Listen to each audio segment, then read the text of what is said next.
Welcome to TeachMeAuto.com. In this video, we're going to show you how to change the oil in this 1999 Chevrolet Suburban. Change the oil is really simple, it's inexpensive, and it greatly extends the life of your car.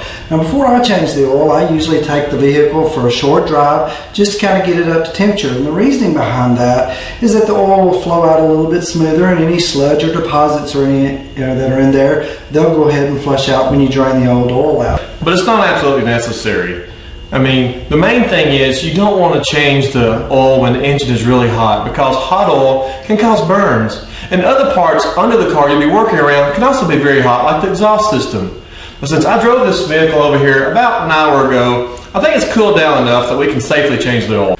Before we jack the vehicle up, always make sure your parking brake is set. In order to jack the vehicle up, you need to locate a nice strong spot. On the Suburban, there's a plate under the engine which is strong enough to hold the weight of the vehicle. It's also a good idea to put something behind the back tires before you jack your vehicle up.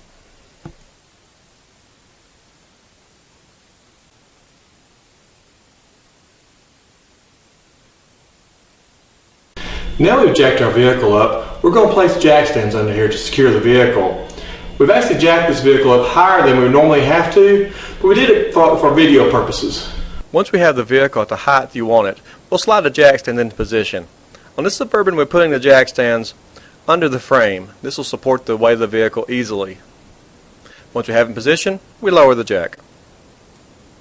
Now that we have the vehicle safely secured on jack stands, we can crawl out of the vehicle and drain the old oil out. This Suburban requires a 15mm wrench for the oil plug.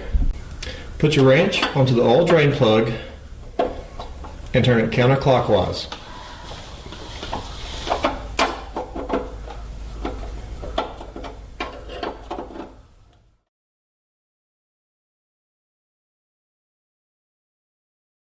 Once you get the bolt loose by turning it with the wrench, you can grab it with your hand and take it on out the rest of the way.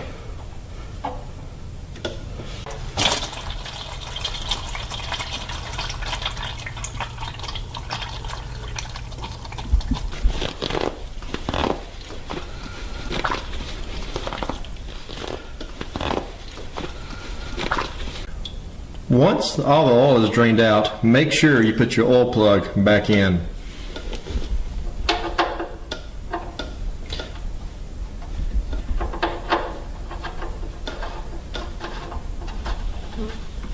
And tighten the plug by going clockwise.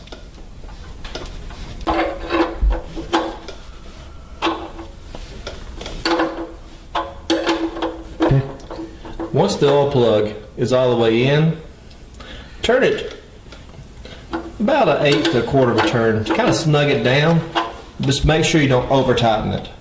Now it's time to remove the old oil filter. We'll put the pan under the filter like this and use this plier wrench to turn the filter counterclockwise. And again, once you get it loose, you can turn it by hand the rest of the way.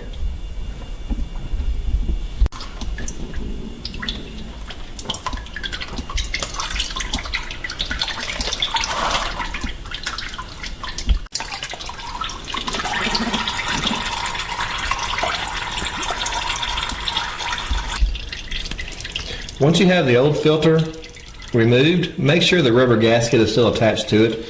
You don't want to leave this on the engine block, as it'll cause a leak when you put your new filter on. While Greg's under there getting the old filter off, we want to go ahead and get the new filter ready.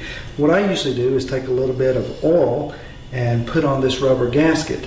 And having the new oil on there will keep this rubber gasket from baking to the engine.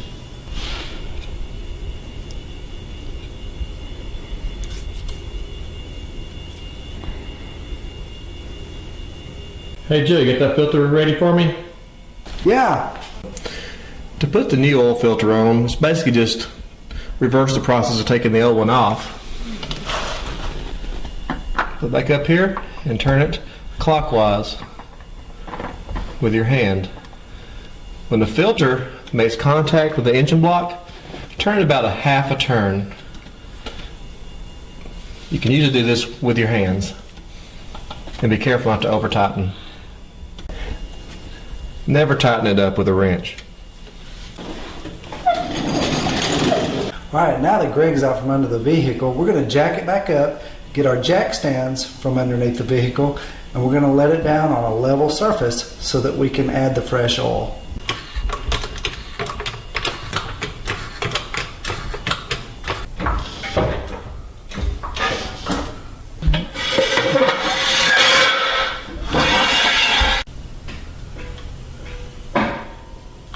Now with the vehicle back on the level surface, we're going to pop the hood and add the fresh oil.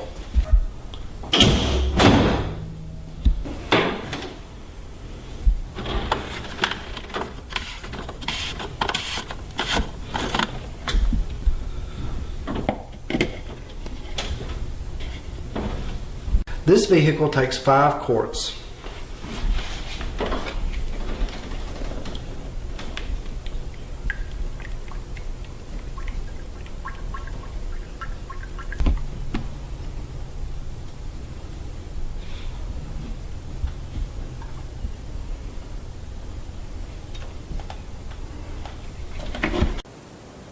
We've added the 4 quarts. Now we're going to add 1 quart here. This makes our total 5 quarts now. After adding the oil, you just take the funnel out and put your oil filler cap back on, tighten it up. Now we need to check the oil level. We do this by removing the dipstick and cleaning off the old oil. Then we reinsert the dipstick and then pull it out again. And the oil level will probably be a little bit high because there's no oil in the filter.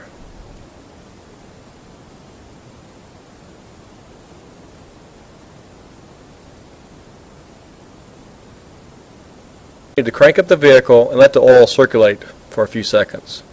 Once the vehicle is running, you'll notice the oil pressure increases. Once we shut off the engine, we need to recheck the oil level. Remove the dipstick and clean it off like we did before, and then reinsert it. This time we pull it out, the oil should be between the add and the full mark. If it's at or below the add mark, we need to add a little oil till we get it between the marks. Now I know changing the oil in your vehicle for the first time can be a little scary, but if you just take your time, it's really pretty easy. Yeah, and hopefully this video has shown you just how easy it is to change the oil yourself. Now, if you have any comments about any of the videos you see here at teachmeauto.com, we want to hear feedback from you. You can email us at comments@teachmeauto.com. And as always, thank you for visiting teachmeauto.com and come back soon for other helpful videos.